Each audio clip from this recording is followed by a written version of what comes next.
A warm welcome to our YouTube channel.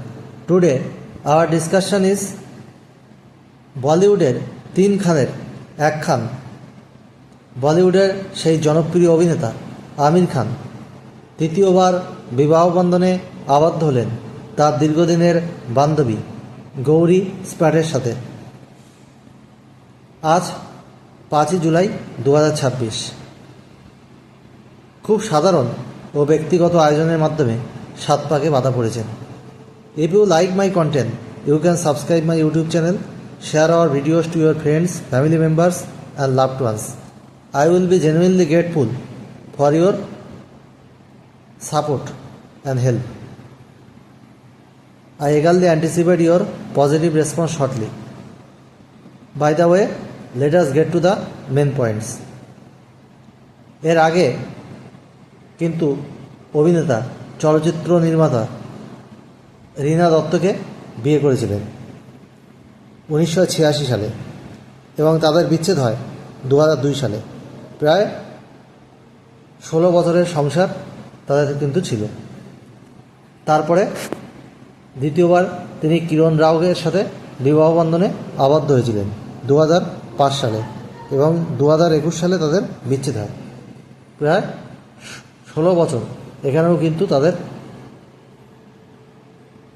সম্পর্ক থাকে, কিন্তু সম্পর্কগুলো পরবর্তীতে বিচ্ছেদের মাধ্যমে কিন্তু শেষ হয়।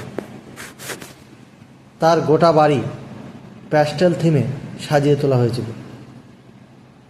5 জুলাই 2026 উপস্থিত থাকবেন দুই পরিবারের সদস্যরা এবং অল্প কিছু বন্ধুরা, যেটা আগেই জানিয়েছিলেন অভিনেতা। মুম্বাইয়ের বান্দার বাড়িতে বিয়ের অনুষ্ঠানের আসর কিন্তু বসেছিল। প্যাস্টেল শেডের পোশাকে সেজেছিলেন অভিনেতা আমির খান এবং গৌরী। দুজনের গলায় ছিল মালা। প্রকাশ্যে তাদের বিবাহের প্রথম ছবি। অনুগামীরা শুভেচ্ছা জানান তাদেরকে। মুম্বাইতে কয়েকদিন ধরেই কিন্তু বেশ বৃষ্টি হচ্ছিল, তার মধ্যে চলছিল তার বিয়ের তোড়জোড়। বিয়েতে উপস্থিত ছিলেন আশুতোষ গোয়ারিকার, এলি আব্রাহাম, ইরফান পাঠান, রাজ ঠাকরে এবং বীর দাস। 25 বছর আগে তার গৌরীর সাথে দেখা হয়েছিল, এমনটাই জানান কিন্তু জনপ্রিয় অভিনেতা আমির খান। বন্ধুত্ব হয়, তবে মাঝে তাদের যোগাযোগ কিন্তু ছিন্ন হয়ে যায়। এর মাঝে বিয়ে হয়ে যায় আমির খানের, আবার বিয়েও করেন গৌরীও। গৌরীর একটা পুত্র সন্তান আছে, আমির খানের 3 সন্তান আছে।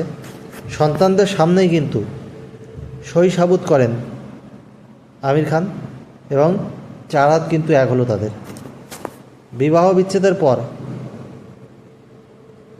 কিরণ রাওয়ের সাথে তার বিবাহ বিচ্ছেদ হওয়ার পর কিন্তু পুনরায় যোগাযোগ হয় আমির খানের তার সেই পুরনো বান্ধবী গৌরীর সাথে। গৌরী কিন্তু রূপালী পদ্মার মানুষ নন।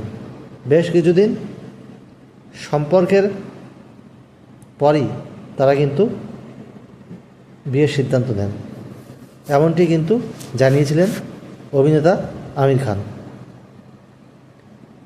তবে অভিনেতা এটাও জানিয়েছিলেন তিনি এবং গৌরী খুব একটা বিলাসবহুল বিয়ে কিন্তু চাইছেন না। যাই হোক, তার এই তৃতীয় বিবাহের জন্যে আমাদের চ্যানেলের পক্ষ থেকে রইল অসংখ্য শুভেচ্ছা। তাদের এই তৃতীয় বিবাহ, তাদের দাম্পত্য জীবন সুখ শান্তিতে কাটুক। আগামী দিন তাদের জীবন আরও মধুর হয়ে উঠুক, সুন্দর হয়ে উঠুক, এই প্রার্থনা রইল। আজ এখানেই শেষ করছি। I will come back soon with the update videos. Thank you so much for watching this full video. Please stay tuned.